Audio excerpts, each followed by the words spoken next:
it's Grandma Sheri, and I'm so glad to greet you in December of 2020.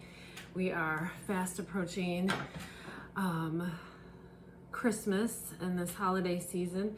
No matter what your belief system is and what you celebrate, there's lots of celebrations in this time of year, and it's a time of goodwill, I hope.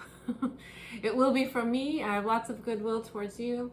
And one of the things that I really enjoy doing is sending Christmas cards. Now, that tradition is long.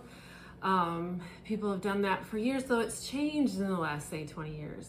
The Christmas card has become just a Christmas photograph, which I enjoy getting. So all that I'm saying is not to downplay how wonderful getting those Christmas pictures are. Prior to the wave of Christmas family photos as the Christmas card, there was the Christmas letter. And people worked really hard to chronicle their entire year, type it up, make many copies, throw it in the Christmas card, send it out to distant relatives and friends, and that's how they caught up. But and then there was maybe a signature and a short note to an individual that you were sending the card to. And I enjoy those too. However, I have found real value in just a handwritten and even a handmade card. I'm going to show you a couple handmade cards that this lovely lady I know sends me each year. And these are all individually made for me and my taste, because as you can see, I kind of like gingerbread. I've shared that with you. And my dear friend Sandy, she will make me a card each year. This was a New Year's card. She was probably a little late that year. It's a simple stamp and a little message inside, but it's so thoughtful. I display these all year long because they're so pretty. They're just really amazingly pretty cards. Here's another one she made. And again, just a little stamp and a wish on the inside. But I know these were made with me in mind, and that's what makes them so special.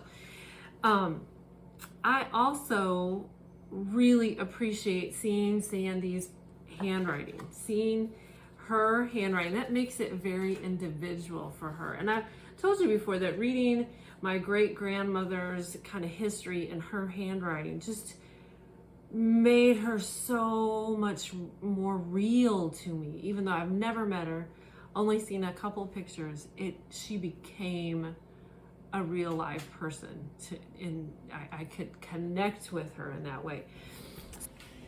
This is the notebook of my great grandmother. And I've told you before that once I started seeing her handwriting, and she just became much more than a name or a story, like seeing how she crosses her T's and she goes so far, and you know how she made a little mistake there as she was writing, or how real thin her F's are.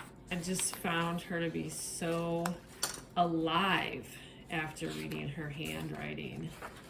Hearing her say Mama and I, you know. Though I didn't hear her voice, reading this really did cause me to hear her voice. And so I really think our handwriting, although it may not always be perfect or beautiful, and sometimes we struggle to even do it. I know some that have really struggled with writing and would prefer not to. But it is a part of their personality. It's a characteristic of who they are. So what I do every year, and sometimes it's frustrating because I love writing letters. I love putting that personal touch. I love handwriting notes to people.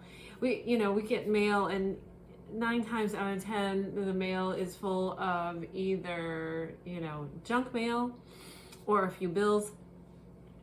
And if there's something personal to you in the mail, that's a rarity, and I think it's really special. So I like to be that person that does that for people.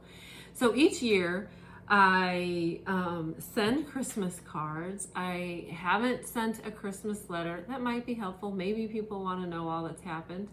Although many people are on Facebook, and so they kind of know what my year's been like. And that, I think it's okay if I don't recap everything that happened with each child and the family. I think it's okay to just send a personal, I am thinking of you, and I hope this holiday season finds you blessed, and just that personal touch. So that's what I enjoy to do. It is a legacy thing. Christmas cards are kind of going out of style. I remember my mom, like, this was the big, we're doing Christmas cards day. Sheri, you write the addresses. I'm doing this. Like, it was a big deal. Today I'm going to show you a few little holiday card tips. First of all, I got this really cool holiday binder at a garage sale a bazillion years ago for about 10 cents. And in it had these pages. Let me get you a blank one. These pages that you could write down the address, the person that you're sending. And then there's these columns over here that has the different years, and there's a box for sent and received. So you can kind of keep track. Oh, this person isn't sending cards anymore. Yeah, I'm still gonna send this person a card. Or if you added someone to the list. So this has been really, really helpful. This 10-cent garage sale find has been helpful. Now, when I make cards, I usually buy something that's already partially done. So I have these cards. They've got some color on the back. There's nothing on the inside, so I can do what I need to do. I also bought a pack of these cards, and they're similar. They just have a little design on the edge and then nothing on the inside. Now, the reason I feel like I must make my cards is I'm crafty and I have a ton of supplies to make cards. So each year I kind of have it's not just writing the cards and sending them out. It is making the cards, writing the cards, and sending them out. And I always have the deadline of Christmas Eve, but I am starting really early this year. The last several years I've gotten it done by Christmas Eve, sometimes even a little before, so I'm really excited about that. So these don't have to be super elaborate for me. I know I have some crafting friends that do beautiful, such as Sandy, and I know others that do just beautiful cards, really put a lot into it. Start with their own piece of paper. They don't, buy the pre-made anything, and they just do really beautiful layers and what have you. And sometimes I feel like doing a little bit of that, but usually my time constraint causes me to do less of that and more of kind of simple. I've used this a lot, wishing you a very Merry Christmas. I've used that over the years. Now, I also have a Cricut, and I can cut cute little gingerbread. This one I might be using. This one's really cute. It usually, at some point, I end up doing a lot of gingerbread because that's just my thing. And I find ways to get that in. I like this one. I really like this one. It says, "The gift of happiness belongs to those who unwrap it." So that might make it on the inside of the card somewhere. We can choose to be happy. Even when hard things are going on, we can choose to be happy. And I really like that. Oh, here's a joy. So I can do some of that. I also bought some paper, and one paper pack has all these little punch out, cute little decorations that we'll probably put on some cards as well. So we're gonna make some Christmas cards. We're gonna be festive for the holiday season.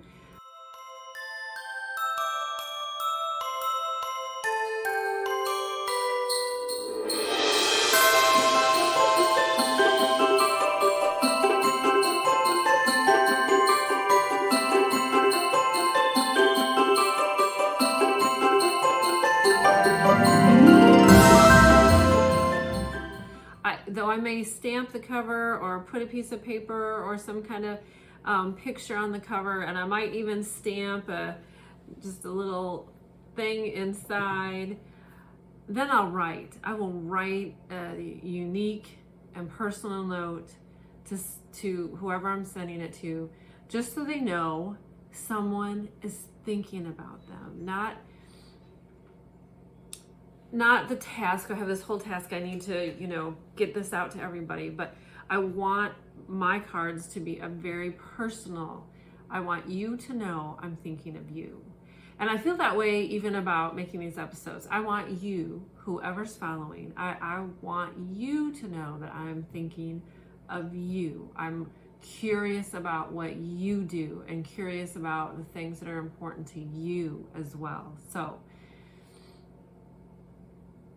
that is truly my heart. I hope the beginning of this holiday season for you is lovely and festive. And I hope you get some personal notes. You get somebody, just saying, I'm thinking of you. I want you to know that I think you're special, and I'm remembering you today, and I'm thinking of all you today. Thank you so much for being a part of Finding Our Legacy with Grandma Sheri. Thanks so much. Remember to like and subscribe. Have a merry holiday season.